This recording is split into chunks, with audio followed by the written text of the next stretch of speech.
I'd like to introduce our speaker. John Verico is a professional speaker and trainer on communication and motivational leadership. He's the president of the National Association of Government Communicators and has more than 33 years of experience as a public affairs professional in federal and state government agencies, working extensively in media, community, and employee relations. John retired from the Navy Reserve as a Master Chief Journalist in 2005. As a former freelance journalist, stand-up comic, janitor, theater performer, small business consultant, and disco dance instructor, awesome, John has learned not to take life too seriously and to experience everything life has to offer. Ain't that the truth? He earned a master's degree in organizational leadership from Norwich University and a bachelor's in communication from the University of the State of New York. John's spare time is devoted to occasional cruise vacations, bad movie parties, awesome, and collecting classic monster movies and memorabilia, which he displays in his bizarre version of a man cave. I want to hear more about that. Welcome, John.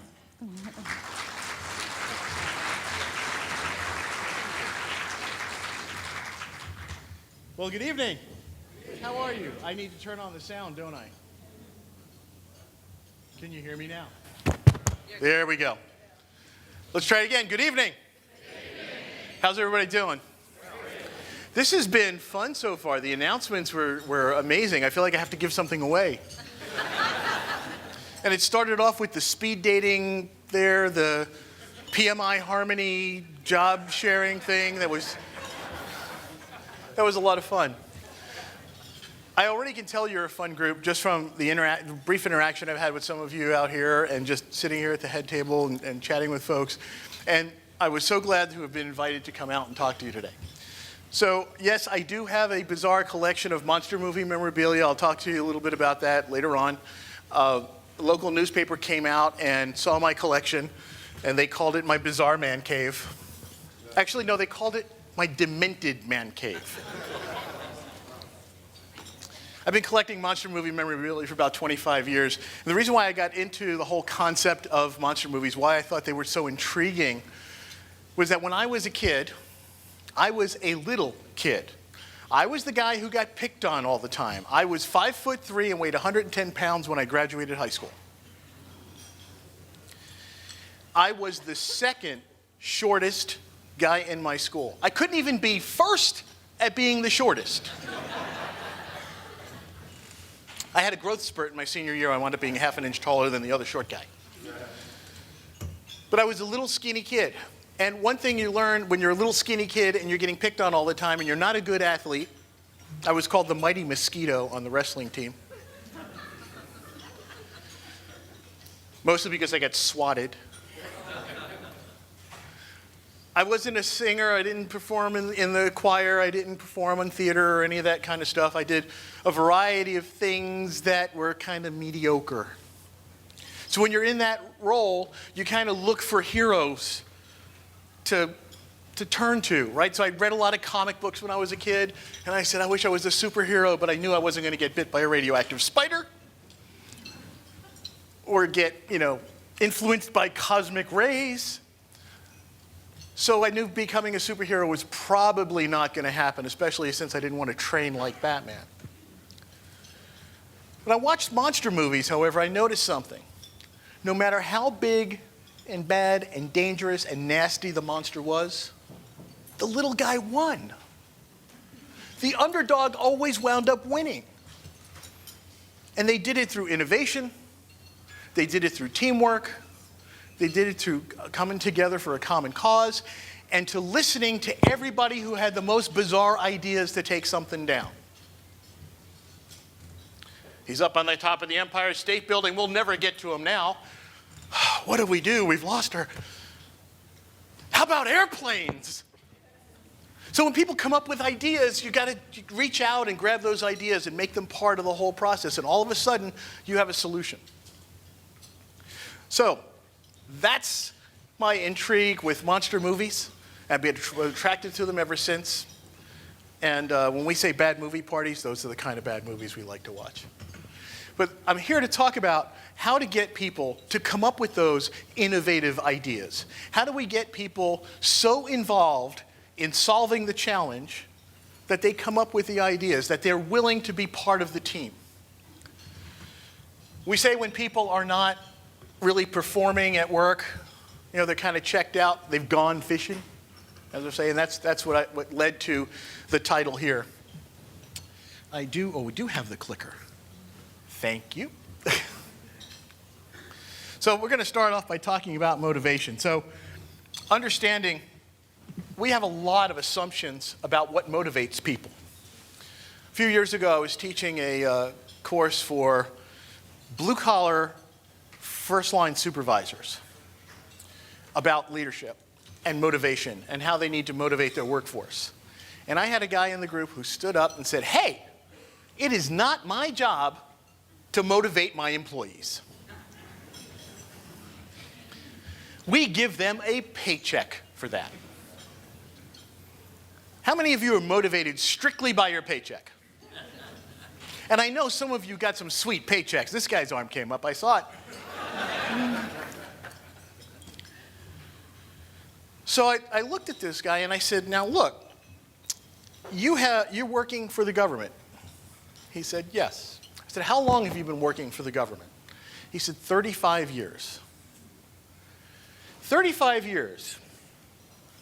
You are a master carpenter, a master plumber, and a master electrician. You are the triple threat in the trades. How much do you make an hour here in the government? And how much can you, with those skills, make outside of the government? "Oh, I can make so much more money. I can make a lot of money." Then why did you stay here for 35 years if you could make so much more money outside?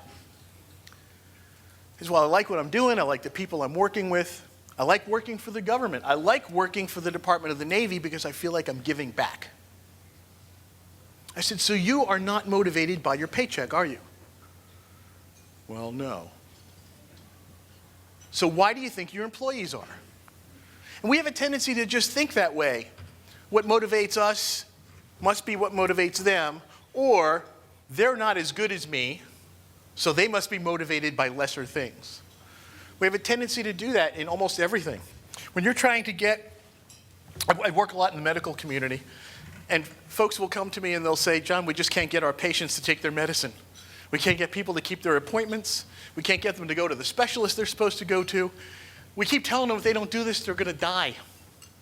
But they won't do it." I said, "Did you ever wonder that maybe your patients are not motivated by the fear of death?" How many of you are terrified of dying? How many of you, it's going to happen, right? How many of you are more mortified about the concept of coming up on stage and talking to people? That is the number one fear, is public speaking, because people are afraid of being embarrassed. So a number of years ago, I had the pleasure, where's the clicker? Here it is. I had the pleasure, when I worked for the Maryland Department of Natural Resources, I had the pleasure of working with birds of prey. It was very, very cool. These were all injured animals that could not be released out into the wild. And so we worked with them, we got them as healthy as possible, and then we would take them out to schools and to public events and teach people about these wonderful animals. And the great horned owl was one of my personal favorites. It's a beautiful bird. It's a stunning bird. When you look at this creature, he's perfectly designed for everything that he needs to do. And if you look right here and look at those claws, look at those talons. Not only are they razor sharp and about that long, but a great horned owl squeezes at about 350 psi. They kill their prey by crushing their spine. So you tell this to people: do not get close to this bird. And they will get right up close to it, because he's cute. We also had a black vulture. Not the prettiest in the bird family. Also perfectly designed for what he needs to do. But where the owl's beak is designed for ripping and tearing, the vulture's beak, although it looks long and nasty, is actually on the softer side. Now, I don't want to get into details about what he eats because I know we're still having dessert. But that is designed to get in between the bones and get out all the soft bits. His feet do not have claws. They do not have talons. They are designed for balancing, not for ripping or tearing or crushing. And you tell people, this bird cannot hurt you. How do you think a vulture defends himself? Flies away. He does, but what does he do first? He pukes on you.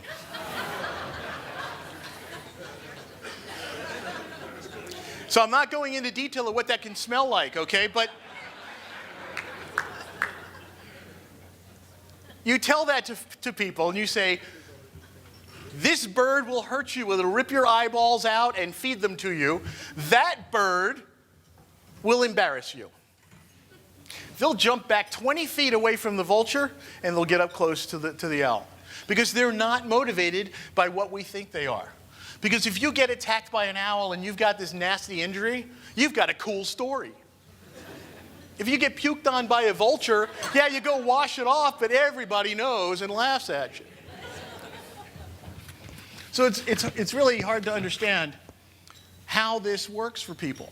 How people are, understanding that people are not motivated by what we think they are. I talked a little bit about the paycheck thing. And there were some studies done of volunteers in a variety of roles. And I know a number of you are volunteers. The board. I also am a volunteer, even though I'm a Navy guy. Any former Navy here? Quite a few. Thank you for your service.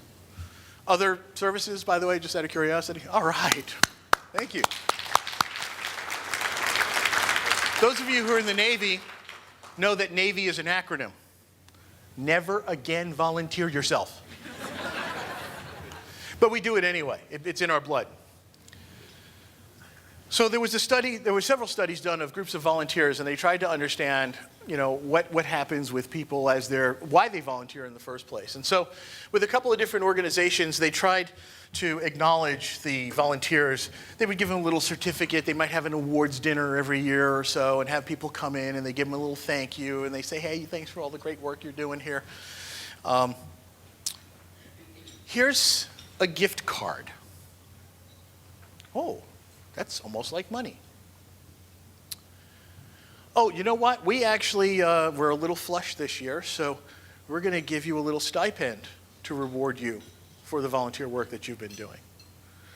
And what was noticed was that before this financial offering, people were really in tune with doing what they had signed up to do.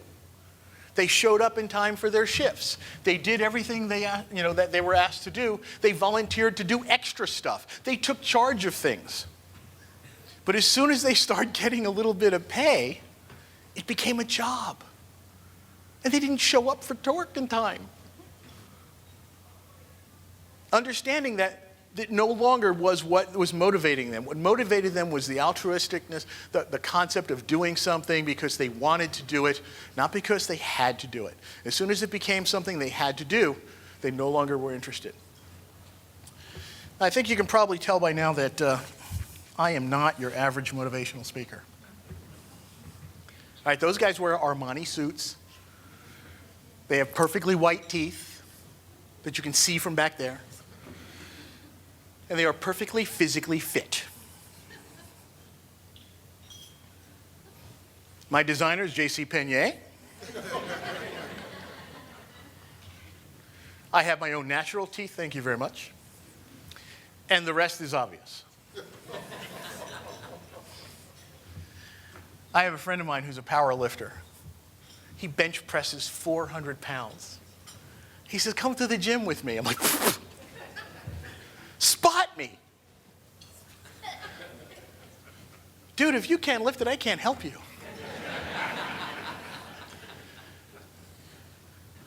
And you got people in here who are so incredibly fit as they look around too. And he knows Jason is so fit, he was giving away a Fitbit. He was like, I don't even need this. Right? Sorry, Badoo, but you know. And the young lady who won it doesn't really need it either. She's like, yeah, I got this. You, sir. Come up here for a second. Come on. Yes, you. Kyle, is it? Eric. Can't read from here. Thanks. Come on up, Eric.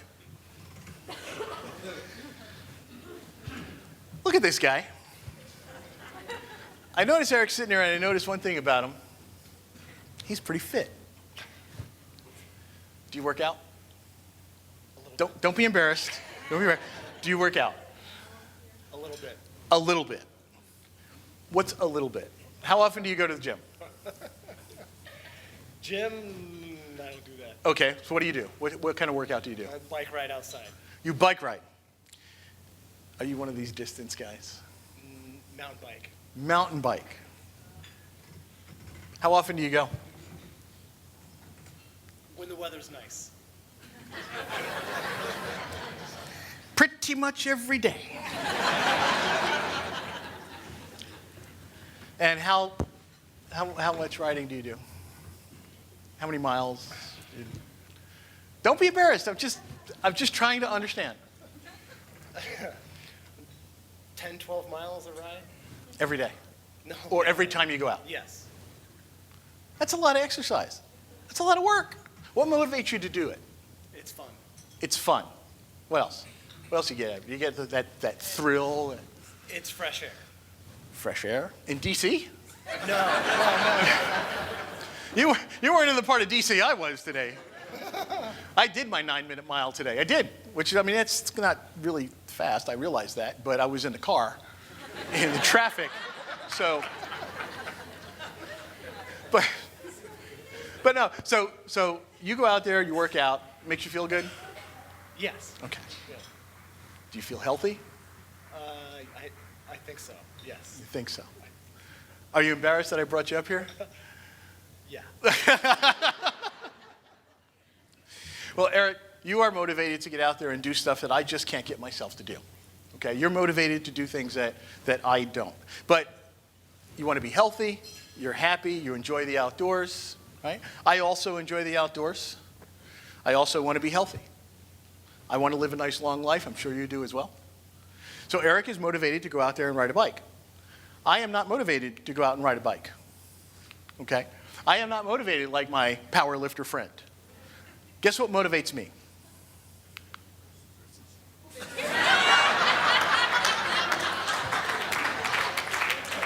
What is the sense of living a nice long life if I can't eat and enjoy the things I like? I am motivated by the flavor of food, and that's what gets me going. Now, despite all of that, and I know that we are in very different physical conditions, but I'm not out of shape, because round is a shape. And physicists have told us the most perfect shape in the universe is the sphere. So, Eric, all your workout, yeah, my body is closer to perfection than yours is. So. Thank you, sir.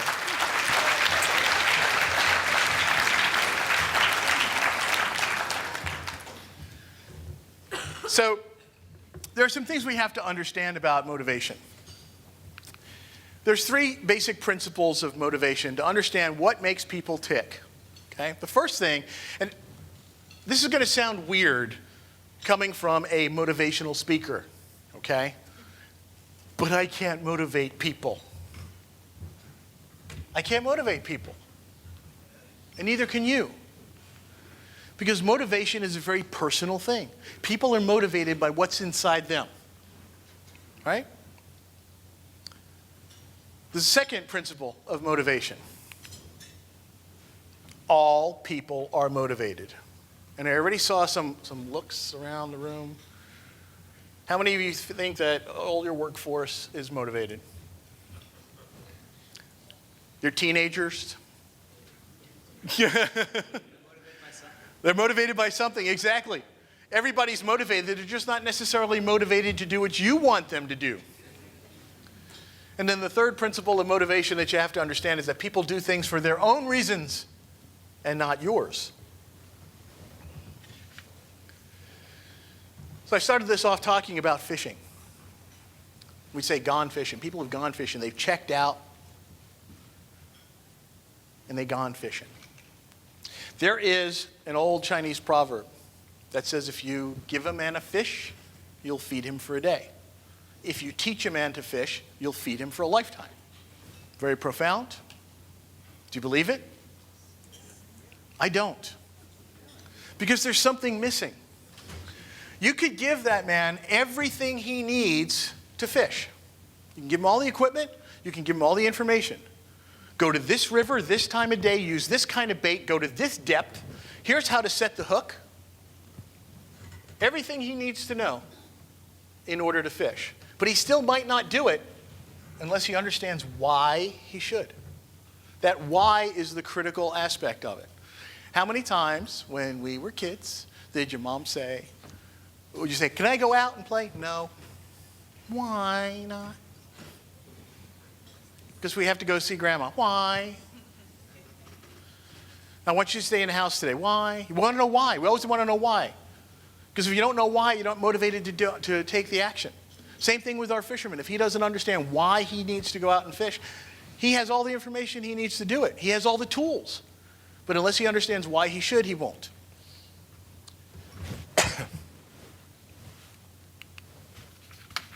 So, in understanding that, when you're trying to tell folks, give them the information they need in order to make their own decision to be motivated, in order to do the things that's going to motivate themselves, you have to understand what's playing in here. So, how many people like music? Deborah, what kind of music do you like? New Orleans Jazz? New Orleans jazz. Very specific kind of jazz, not just jazz, not just any jazz will do.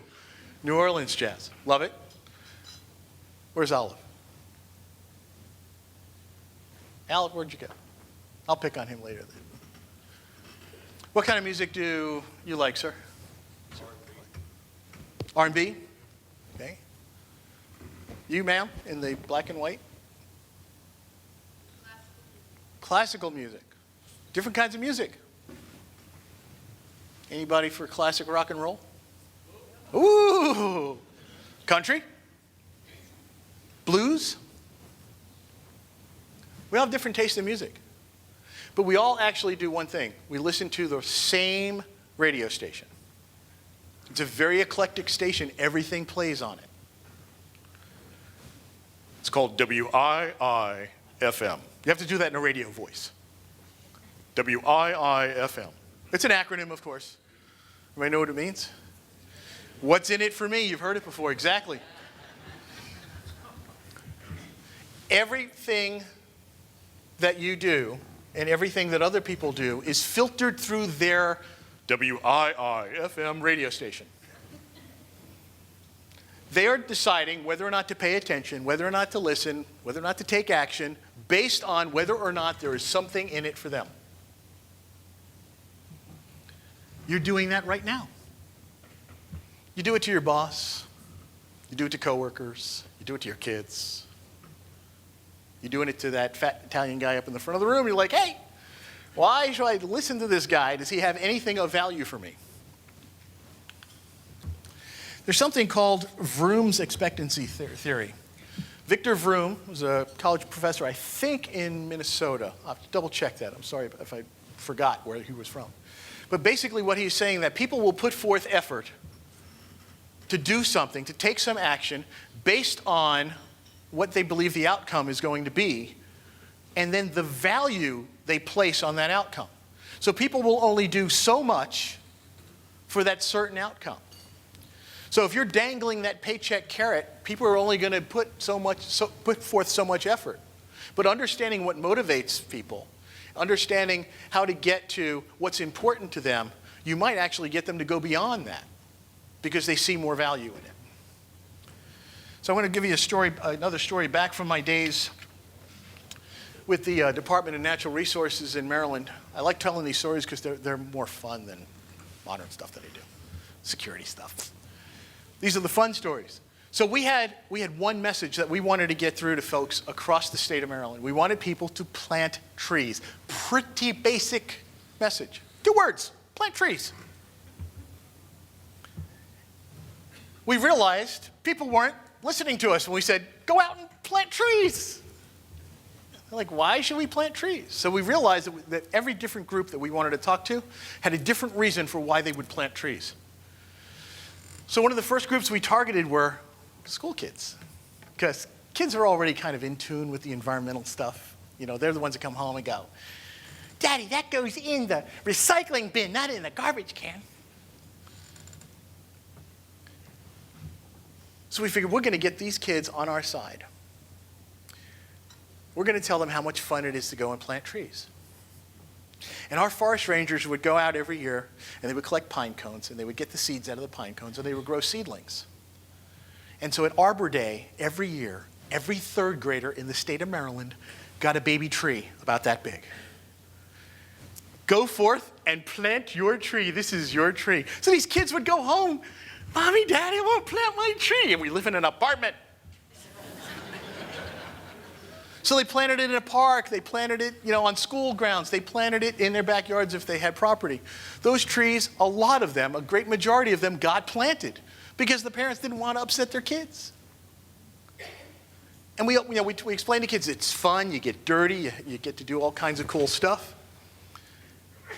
And that tree will be there when you're as old as your dad. And that's your tree. That little sense of ownership, and they were protective over that tree. We had kids that run out to the park to go and water the tree. They'd carry a cup at a time to go to the community park. It was great. There were great, great stories that came out of that time. So now that's great for the people who happen to have a 3rd grader. But not everybody in the state has a 3rd grader. Not everybody even has kids. So if we wanted homeowners to plant trees, we had to approach them from the perspective of what is it that was going to drive them to plant trees? What are homeowners interested in? Property value, beautification, curb appeal, maybe money savings. So by approaching them from the perspective of trees add value to your property, they add curb appeal, people are more attracted to lots that have trees on them. By the way, trees, if they're big enough and they're close to the home and they can provide some shade, cut down on what you're spending for air conditioning. All those reasons were how we had to explain to people why they needed to plant trees. And another group we wanted to talk to were the land developers. And those were the guys with the chainsaws and the bulldozers who were cutting them down in the first place, right? Now, there was a law in the state of Maryland that said, there was the Forest Conservation Act, said every tree that you cut down, Mr. Land Developer, you have got to plant 2. I'm like, well, that's not going to work out here. So we had to show them how to build things like a mitigation forest. We had to show them how they can actually prepare a subdivision and still leave trees on the property, original trees, not worry about planting new ones, but they can actually work around some of those original trees, which would then add value to the subdivision, which means you could sell those lots for more money. So those were the kinds of eye-openers for them. For them, it was the dollars. For the homeowners, it was, the dollars. And for the kids, it was just the fun of it. But understanding that each group we were talking to, and even those were generalizations, obviously, but understanding that each group we were talking to had their own motivation. So if you're trying to get people to take an action, you're trying to get people to do stuff, you have to understand where they're coming from, what's going on in their head, what is the most likely thing that is going to get them motivated. And if you don't know, ask them.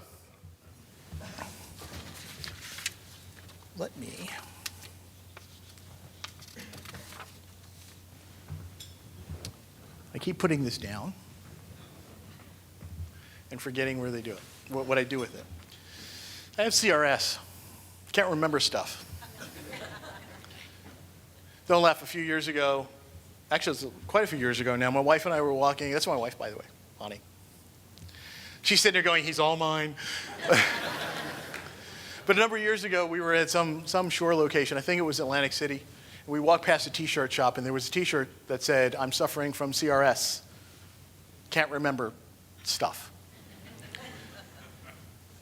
So we laughed about it. We thought it was a fine little joke, and we went down the boardwalk a ways. And then, I don't know, about an hour or so later, she was reminding me of some other discussion that I did not recall.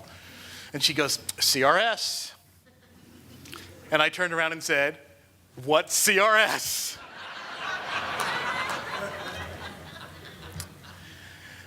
Yeah. What could I say? It happens as we get older. Our minds get so wrapped up in trying to address all of the different messages, all the different communications that are coming at us constantly. We're constantly trying to filter things out through the what's important to me, what's in it for me kind of a filter. What things are we retaining? It's not that my wife said was not important to me. It's just other things kind of jumped in between. But when you try to get people to become motivated, like I started to say earlier, they need to become part of it. They need to understand it's got to be their idea or their choice to take the action. There's a motivational speaker, Michelangelo Caruso, nice Polish guy. That is his real name, by the way. I can't make that up. But he said people don't want to take orders, they want to take part. People want to feel like they're part of something. They don't want to just be told, do this. They don't want to be micromanaged. I unfortunately have worked for folks who were mega micromanagers. Really, really bad. When I first reported aboard my Navy ship, when I first joined the Navy, fresh out of boot camp, fresh out of the Defense Information School where I learned how to be a Navy journalist, I reported aboard the ship, and when I first was talking to you get to meet everybody in your chain of command. You meet your immediate supervisor and the petty officer and the chief petty officer and the division director, the division officer, and then all the way up the chain to the commanding officer. And everybody was nice to me and welcoming. Have a seat there, Seaman Verico. Welcome aboard. Except for the XO. The executive officer actually kept me standing there at attention, while he's looking at my meager service jacket, which basically says, boot camp and Defense Information School. That's it. And he says, a flippin' journalist, huh? Yes, sir. What the heck am I supposed to do with a flippin' journalist? Well, sir, the Navy says this ship gets a journalist, so here I am. Don't you give me any lip, son. We don't need a journalist on this ship. We had a journalist on this ship 18 months ago. Do you know what happened to our journalist, Seaman Verico? No, sir. We kicked his butt out of the Navy. Do you know why we kicked him out of the Navy, Seaman Verico? No, sir, because he was a flippin' fruitcake. Are you a fruitcake, Seaman Verico? No, sir, you better not be. And don't you pull any of your Defense Information School training on me. I have a degree in communication.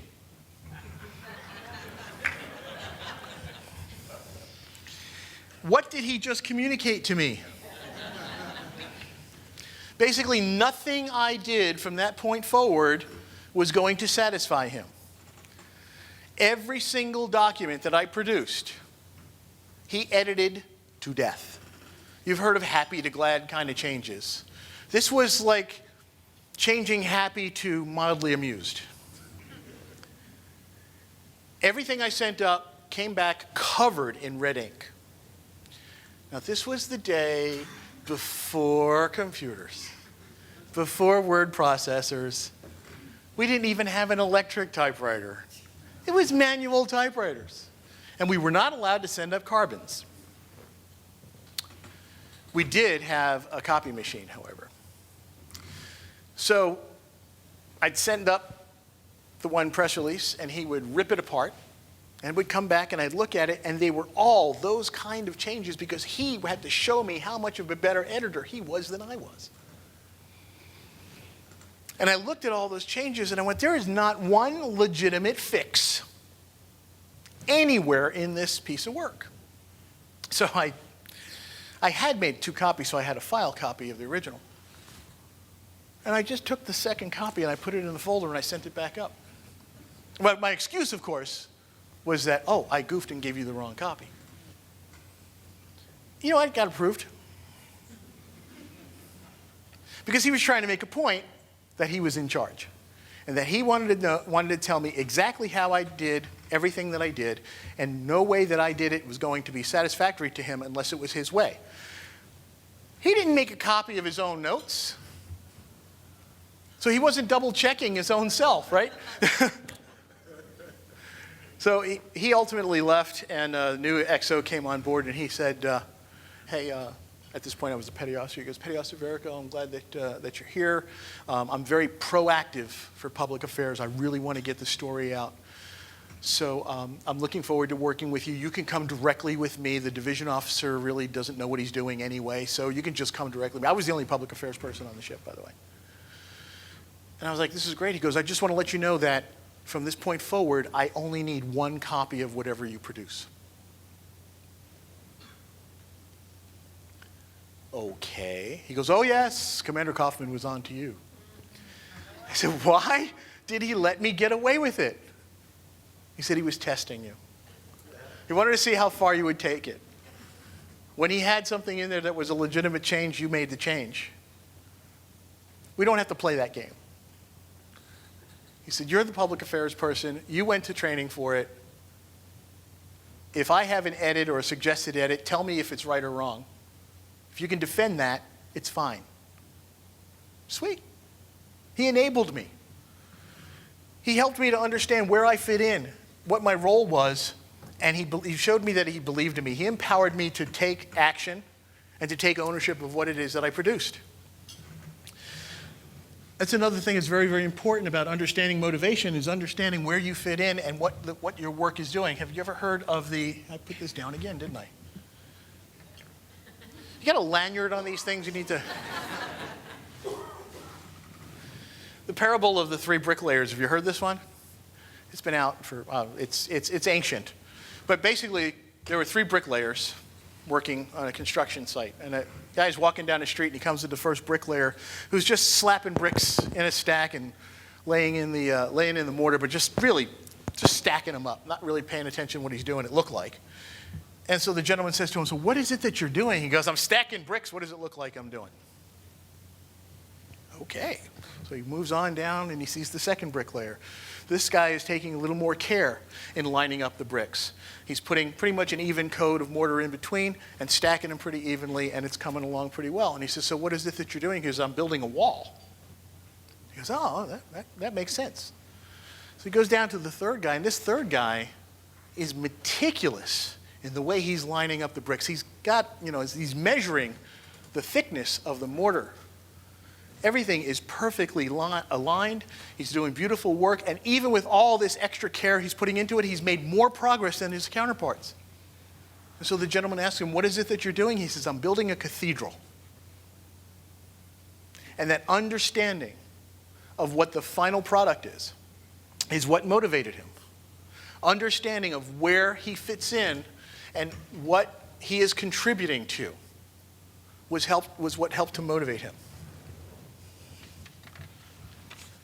How are we doing on time? Looks like we're okay so far. So understanding that when you've got different people who all have a different perspective on what is going on and where they fit into things and how they're all motivated differently, sometimes we need to understand how this all meshes together when you've got several different personalities, several different perspectives, all into one group. And so a lot of people say, well, I'm just going to hire people who are like me. Does that ever work out? We need diversity, right? So here's an example that I created a number of years ago, trying to understand this box is your challenge. You're trying to figure out what is inside the box. There's only two holes, two views into the box. One from the top and one from the side. If you only look in through the top, you see a circle. That's the only perspective you have. That's all you know. So you say inside this box is a circle. But if you look in through the side, somebody else is looking in through the side, and they see a triangle. So in their mind, what's inside that box is a triangle. Understanding, you still don't know what's inside the box, do you? Because from one perspective, your people are seeing a circle, so that person's telling you they see a circle. The other person's telling you they see a triangle. It doesn't make sense. But understanding when you take those two perspectives and put them together, you realize that what is inside the box is a cone. But you would not have figured that out unless you had everybody's perspective. I saw some nods. I like that. I like when I get people going, I got that. So I want to do something. We have pretty much stopped eating at the moment. I'd like to do a quick exercise. I know it's the word. I'm going to do a quick exercise with you. This will only take a moment. I'd like everybody to please stand up.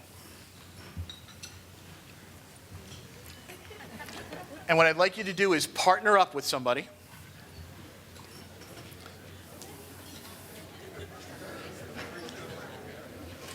So be a partner. All right, everybody amongst you, pick a partner. Now, between you, you decide amongst yourselves, one of you will be partner A, and one of you will be partner B. You decide, just one-on-one, sir. These are conventional partners, okay? So one of you is going to be partner A, one is partner B. Is everybody decided amongst yourselves that one is one is the other? Okay. All the partner A's, raise your hand. Okay. Make a fist. Partner A. Make a fist. All right, when I say go, partner B, I want you to try to open partner A's fist. Ready? Go. Stop. Stop. There was some knuckle cracking over here. Somebody get their foot stepped on. This is great stuff. Let's have some fair play. So partner B, you make a fist. And when I say go, partner A, you get some get back, and you try to open partner B's fist. Ready? Go. Stop. Stop. Stop. Stop. Sit down. Relax. Oh, my. You know?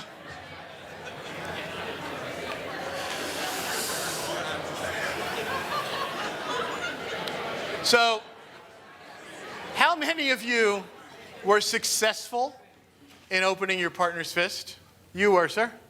And how did you do it? I just asked him. You just asked him.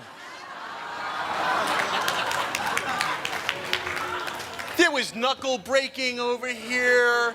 I've seen, in other places I've done this, I've seen people tickle the other person, bribe them with cash. I mean, I said this word over and over and over again. I said partner. And as soon as I said go, you became opponents. You communicated with full frontal violence.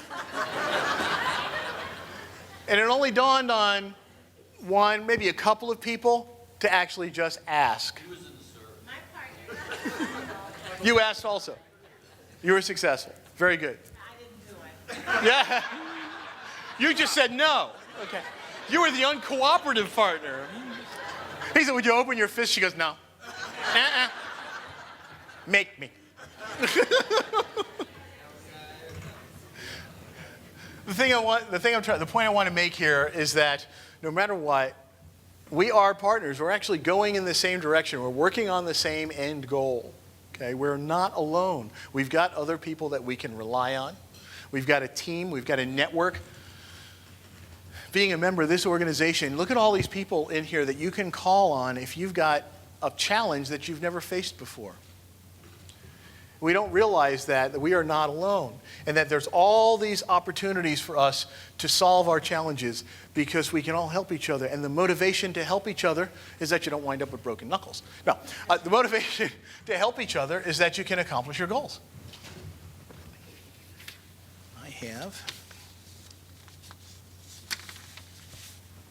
So understanding all of these things and all these perspectives, I want you to go home with just one thing. I want you to remember one thing. Where the clicker is.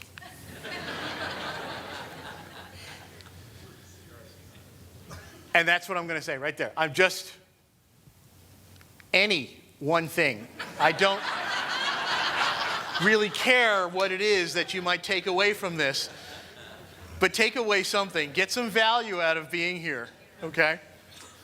But in all the thing, whether you listened to Gerald earlier for the PMI Tools event, or just from this goofing around here tonight, or even with the PMI Harmony thing earlier, remember something. There's good stuff here, okay? And so take your opportunity as you have access to information, you have access to each other, learn something from every single experience that you have. I tell people this all the time, learn something new every day. And so if you like, I don't use business cards as much, I actually use bookmarks because I want to encourage people to learn something.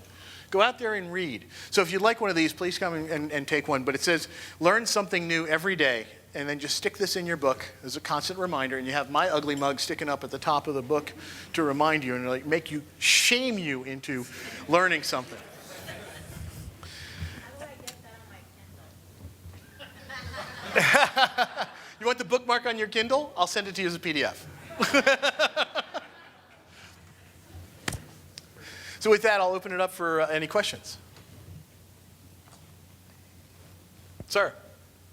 Do you find that the motivation techniques you were talking about tonight work for all generations, or do some things work different for other generations? You know, they work for everyone, and understanding that people are motivated differently. Now, different generations have different versions of that motivation, but they are also self-motivated. So, yes, they really are. Understanding that, I have some friends, and even myself early on, some of the people I worked with were World War II vets.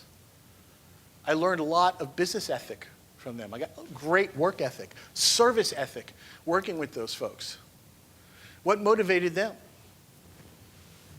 It certainly was not the job that they were doing at that particular moment. It was the ethic that they grew up with. It was fighting the war. It was being part of something big. It was being part of a team. It was the camaraderie.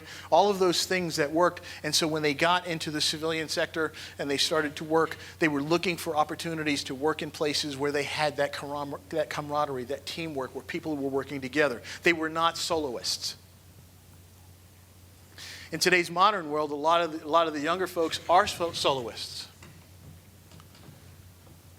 Because they grew up in a digital world. We didn't have that. I was talking to somebody earlier about when I was in the Navy, and my wife was my fiance at the time, and I'm overseas for 6, 7, 8 months at a clip on my Navy ship. We didn't have email or cell phones. When we pulled into a port, if it was a friendly port, there was an international phone exchange, and we had to sign up on a waiting list, usually 4 to 6 hours, to get an open line back to the States. And being a junior enlisted guy in the Navy, I didn't have a whole lot of money. So those calls were collect. Usually about 4 o'clock in the morning, and averaging about $17 a minute. So I don't know what motivated my wife to stay with me, but she did. Understanding that, we all work in different kind of scenarios, and so the modern conveniences that we have now, people now in this younger generation, they take this for granted. Another reference along those lines, and I'll get right to you. When I first started in this industry as a public affairs officer, a public affairs specialist, originally in the Navy as active duty, then in the state government, and then in federal government. When I first started over 3 decades ago, there were dedicated beat reporters who understood what your organization did. They knew the history, probably better than anybody who was at that command or at that office. They could be trusted because they were writing the story, right? They knew the stories. They were going to get the facts right, no matter what. They were going to get the facts right. They didn't have their own agenda. And they might only have to do 1 story a day or 1 story a week if it was a really good one. Nowadays, we don't have that luxury. Media is everywhere. It's all over. I mean, the average reporter has to do, a single story has to be put out in 7 different formats. So they have to rewrite it differently for each of those formats. And they might have 5, 6, 7, 10 stories they have to do that day. Most reporters nowadays are general assignment reporters. They have no time to focus. So I'm the media spokesman. I have to understand that this is what they're dealing with. When I first started, I understood those guys because they understood the story. And I can just quickly hook them up with my subject matter expert and didn't have to worry about a thing. Now, I have to educate everybody, and I know they only have very limited time and limited bandwidth. And so you have to take that into consideration and know what it is that's driving them to help them to get to where they need. Elizabeth, and then I don't know how much time we have. Observed, most especially in the last few years when I've been in the federal government, not saying that doesn't happen everywhere, but middle to senior management, and these are not folks who are of that World War II era, they're younger than that. It's still so prevalent that that mindset of we don't have to praise them, we don't have to give them any feedback, that's, they get the paycheck and that's all that they need. Why do you suppose that's still so prevalent when this is such common sense and you're obviously not the only one espousing this wisdom that people are motivated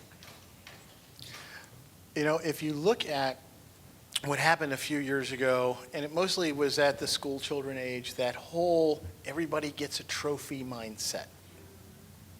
Okay?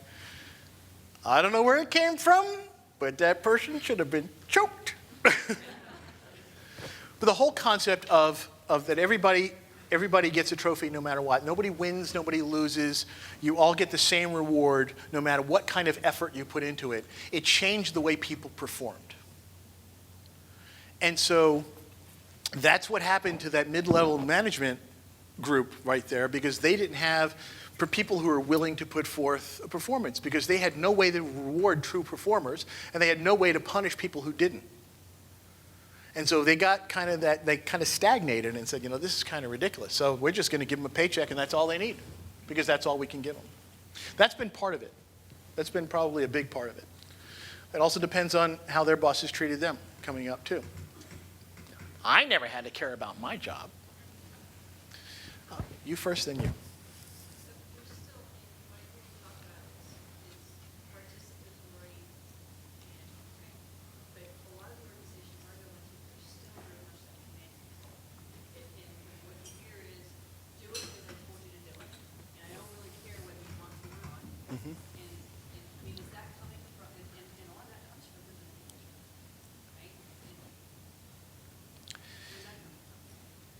Well, again, this is something it's probably going to take a while to cycle out, because there are folks that have that old mindset. We're an organization I worked in the past. We had the worst micromanaging leadership ever. When they first came in, they got behind closed doors. And they didn't communicate with anybody. We're like, what are they doing in there? When are we going to meet the new boss? And then finally the door opened a little bit and they said, we are evaluating every program that we're working on across this organization.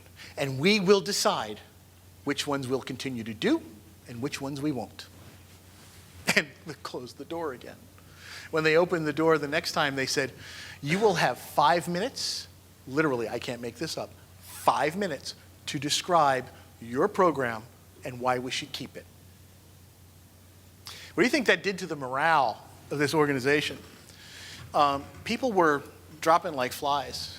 There were signs that I saw in several people's offices that said, the only difference between this place and the Titanic is the Titanic had a band. And the 3 top managers they wanted to see and approve everything. Everything. So I'm empowering you to do your job, but you got to clear everything through me. Down to PowerPoint slide format, fact sheet layout, how headlines should be. I mean, the minutia.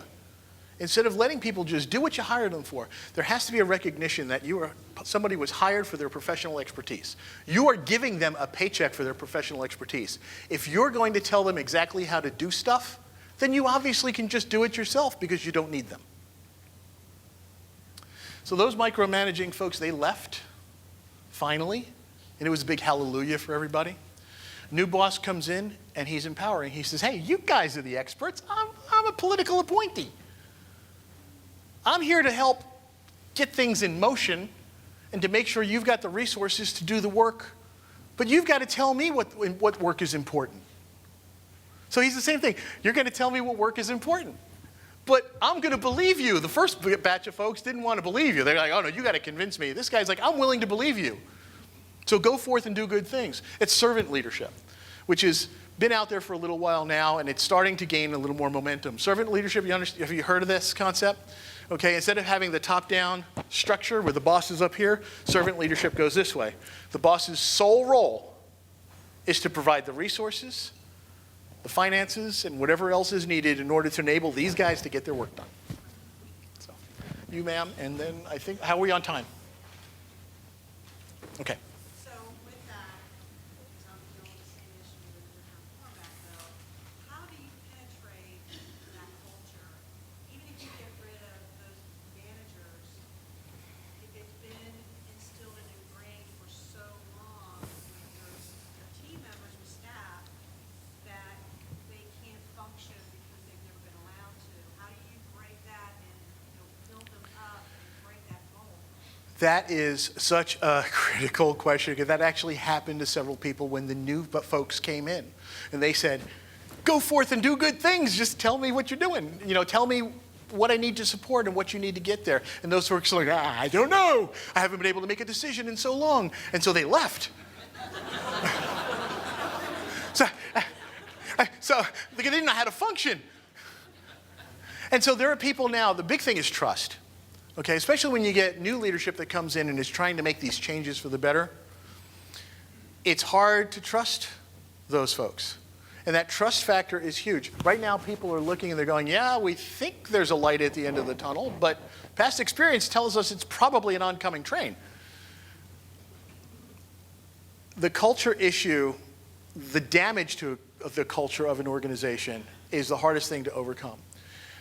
I know that several organizations, these federal employee viewpoint surveys and all these, you got to do them, yeah. And it's supposed to enlighten you to what's gone wrong in the organization. And that just really, highlights the bad stuff. What you need to do is focus on the good things. What are the good things? What are the things that are working well in this organization? And highlight those people. Recognize those individuals who are doing the good work and showcasing the fact that they were enabled to make decisions and do jobs. Don't punish them for taking risk. That's the biggest thing. And I know that sometimes these mid-level managers don't want to do that. But when I first started working for the Science and Technology Director at DHS, that leadership there had 10% of the budget went to programs that he was pretty sure were going to fail. But that's what R&D is all about, right? Research and development. He put 10% of the budget towards programs that he said, these are highly likely to fail, but I'm willing to take the chance because if any of these are successful, they're going to be game changers. So he took away that fear of failure, and people got inspired, and they got motivated to get out there and take chances and come up with innovative solutions.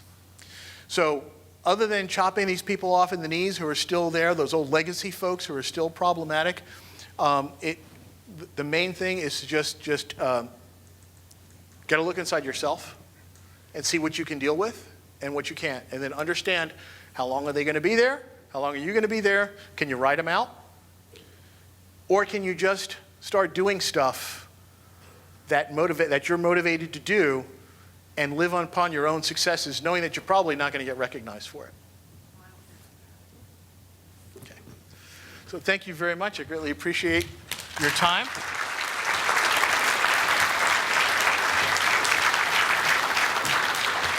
That's all my contact info or whatever. Like I said, it's all on the bookmarks, and if you'd like one, I've got them up here. I'll put them up here on the stage. So thank you, John, for a fantastic, motivating presentation. Thank you. We have a gift for you that I'm afraid to break, so I'm not going to take it out of the box. Awesome.